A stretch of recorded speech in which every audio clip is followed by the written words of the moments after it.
Hi, everybody. Welcome to our second week of Sociology 101 Introduction to Sociology.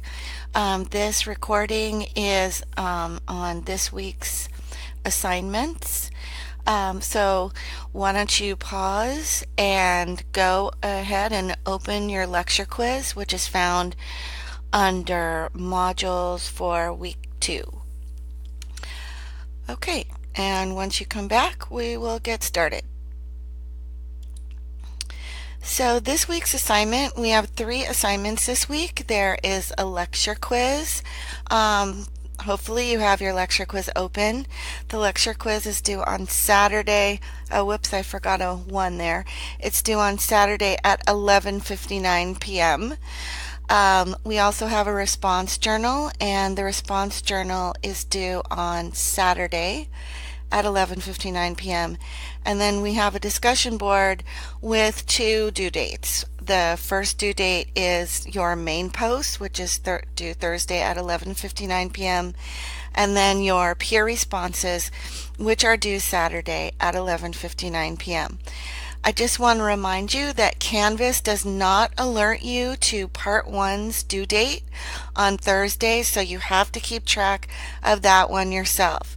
So again, and I'm going to say it again another time during our recording, Part 1 of the discussion board is due on Thursday at 11:59 p.m. Now, I want to suggest a few ways for you to do better on discussion board assignments, and this is actually your first quiz question, so you might as well open up your lecture quiz. So, most of you did really well in the discussion board. I found the conversations really interesting and well done. But as far as grading goes, first of all, I'd like to tell you that we have a grading rubric, and you should all look at the grading rubric, and it will give you a little bit more detail on how I graded. Now, to do better on the discussions, I would like to suggest the following. First of all, please pay attention to the instructions. About a third of the class did not clearly follow the instructions on the assignment. So please read every word on every assignment. Make sure you know how many peer responses are needed for any given week. Honestly, this goes for any assignment, but I'm speaking directly to the discussion board assignments now. Another suggestion that I have is, if it's possible for you to listen to the lecture first, and that will help you understand the concepts that we are looking at. And often I give instruction on how to do well on the discussion board. And then third, I want to suggest that you take yourself outside of your normal way of thinking and think as a sociologist. Put yourself into the shoes of a sociologist and look at the world from the point of view of a sociologist and ask yourself, how would a sociologist answer this question? How would a sociologist write about these things? So, if you don't know already, the answer to your first quiz question is the 4th option, all of the above. Now I want to go through these assignments one by one. So we have a response journal. This one is quite a bit more brief than the one we had last week. You should write around 250 words, which is about a half a page. First, you're going to read a blog called On the Menu, and then I ask you to, in keeping with our focus on culture this week, I want you to think of the last time you ate a traditional holiday meal. This might be Thanksgiving, it could be Easter,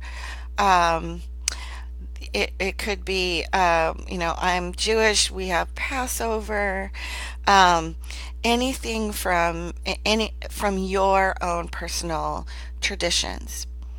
Now, write down the holiday, describe the cultural meaning associated with the holiday, and make a list of all the food on the menu. Then secondly, ask yourself, why do you think these particular food items were chosen for this holiday? For instance, I've had students who wrote about Chinese New Year, and they say it's a tradition to eat noodles on Chinese New Year because they are long and they signify a long life and a long and healthy year. Hopefully, I don't have that wrong.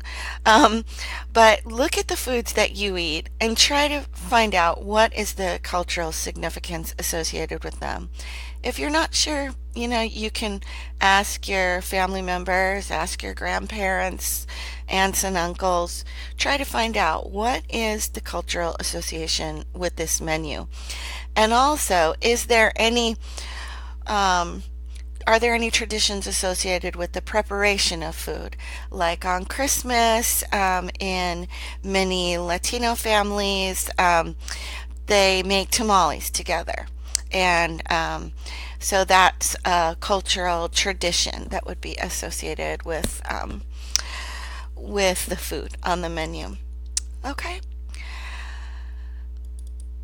So next is the discussion board assignment. Once again, I'm going to remind you that part 1 is due on Thursday at 11:59 p.m. and part 2 is due on Saturday. Now this week's discussion board is different than other discussion boards that we have in this class. I'm asking you this time, rather than writing like a little essay type thing, I'm asking you to write a question. And so that's the first part. And then the second part is you're going to answer somebody's question, or at least you're going to give it a shot. Now, I have included in your module this week on Canvas a thing called Costas Levels of Inquiry. This is Costas Levels of Inquiry describe 3 different levels of asking questions. Let me see. So look for something that looks like this. I'm going to go to my next slide to explain it. So Costa defined 3 different levels of inquiries, or 3 different types of questions. Level 1 questions are really simple questions that have no evaluation associated with them. You're not really doing any like analysis associated with them. So you're defining something, you're observing something, describing it, naming it, identifying it. This is a simple question with no evaluation. An example that I have is, what is Durkheim's concept of the collective conscience? And reading that, it tells me that I need to say a little more about the assignment. So, for the assignment this week, what I'm asking you to do is to first read chapters 1 and 3 in your textbook, and then read Costas Levels of Inquiry. Your assignment is to write one level 2 or 3 question about the content, ideas, theories, or concepts from chapters 1 or 3 in your textbook. So you're going to write a question. It should be a fairly complicated one, which I'll get into in a minute, but it should be about the stuff in your textbook. So you're going to want to, chapters 1 and 3 are on Introduction to Sociology, or the Sociological Imagination is chapter 1. And then chapter 3 is about culture. So find something that interests you and write a level 2 or level 3 question about this thing that interests you. So again, a level 1 question, which is what I am not looking for, is something looking for a definition or a simple answer. What is Durkheim's concept of the collective conscience? I'm just looking for a definition there.